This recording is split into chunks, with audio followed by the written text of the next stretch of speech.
Hello guys, welcome back to Tutorial Days, and in this chapter you are going to see what is state management in Flutter and what are different state management mechanisms which Flutter uses. But before we proceed ahead, I'd like to tell you one thing. In case if you are interested in learning Flutter, that means if you are interested in doing Flutter course, then you can go to this website and here you can see Flutter. You can get all the details and you can get online as well as offline courses. So now let's get to here, and then we will be discussing about what is state management. In Flutter, state refers to any data. So any data and when it changes. So that is actually the state. So this includes UI changes. For example, if I'm clicking on button, then something happens. It says hi, hello, whatever. That means there is some change. So that is actually state, UI changes, user inputs, fetch data, animations, etc. So they are called state. State management is technique handling how your app responds to when the data changes. Means any data when changes, then how our app responds. That is actually called state management. For example, this one. If user clicks on any button, when you install Flutter, you might have noticed there is simple counter plus minus. So actually that is state change. When you are clicking on a plus button, then counter increases. If you're clicking on minus button, then counter decreases. That means what? There is state change. So actually that is state. Next one is why state management is important in Flutter.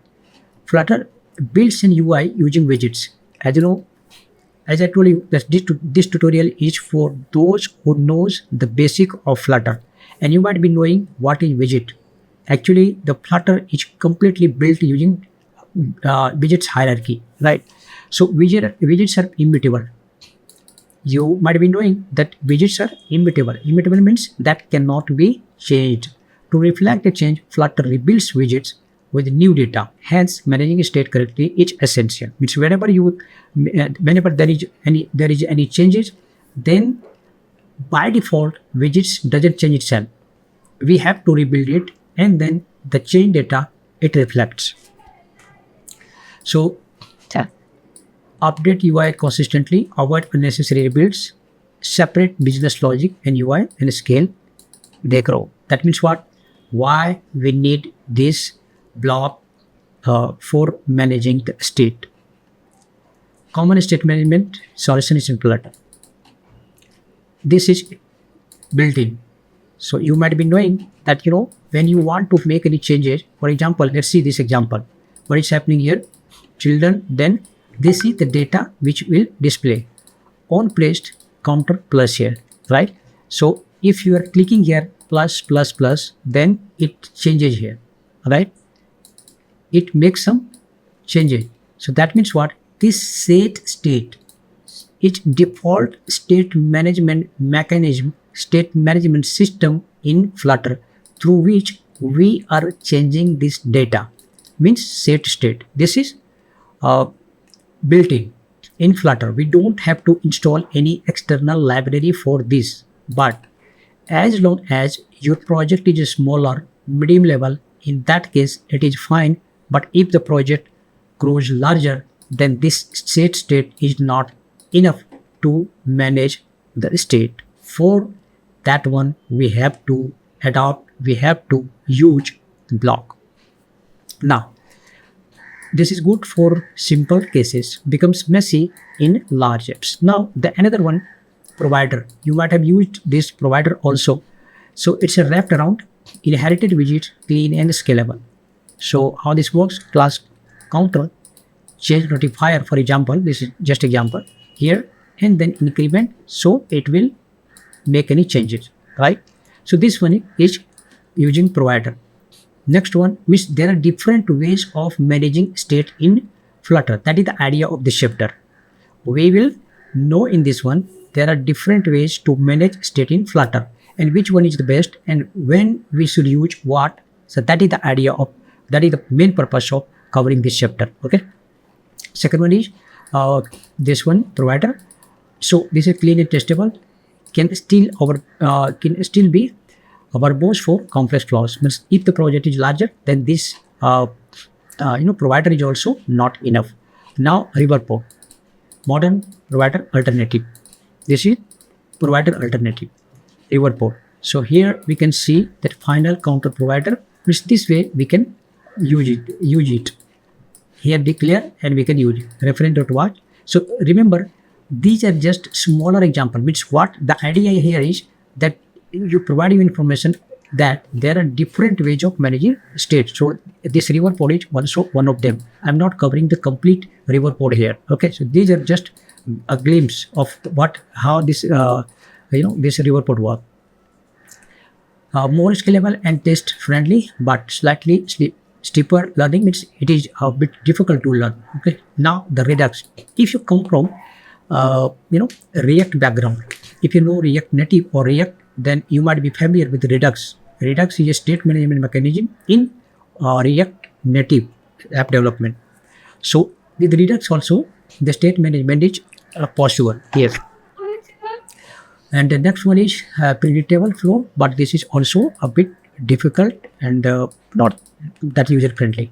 Now, the last one is BLoC qubit. We will know the difference also, that how this BLoC and qubit works and what is the difference between BLoC and qubit later. But for the time being, just consider it as one. Qubit simpler, direct state control. That means qubit is, we can say, the small part of BLoC, small brother, means younger brother, we can say, of BLoC. Okay, and BLoC is more comprehensive and it is completely event driven. So both use streams internally. So if we talk about the qubit, then here you can see class counter qubit, extends qubit, counter qubit, super zero. That means this is the base class, which initial value we are putting here, void increment, then emit set states. Guys, you might be wondering what this emit is all about. This emit is actually a function which is responsible to change the state. Now, if you compare with this, in the first one, if you go here you can see we are using here set state. Okay, set state, which is inside our UI. But here, if you compare, then this is emit. This emit is responsible to change the state. That means what? If the number is 0, then it will be 0 plus 1, 2, 3, 4, 5, like that. Okay, using qubit. And this class will be separate from our main widget. Scalable, testable, and separate logic, means these are the pros and cons. Now, let's see the summary. So these were just glimpse of how many types of state management mechanism are there in Flutter and which one we should use when okay, as per our requirement. Now just a brief summary here. So set state, very simple, and for UI, and this is built in, we have already seen. Provider, beginner friendly, this one also. Riverpod, a modern scalable apps. Redux, this one is large and predictable patterns.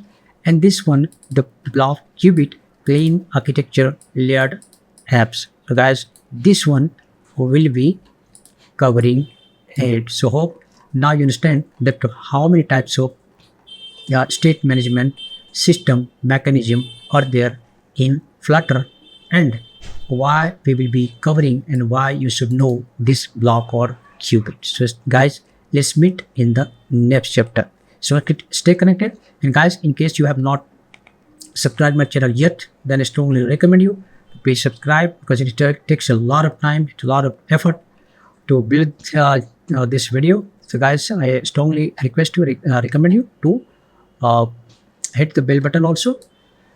So guys, let's meet in the next chapter. In the next chapter, we will be getting started with BLoC.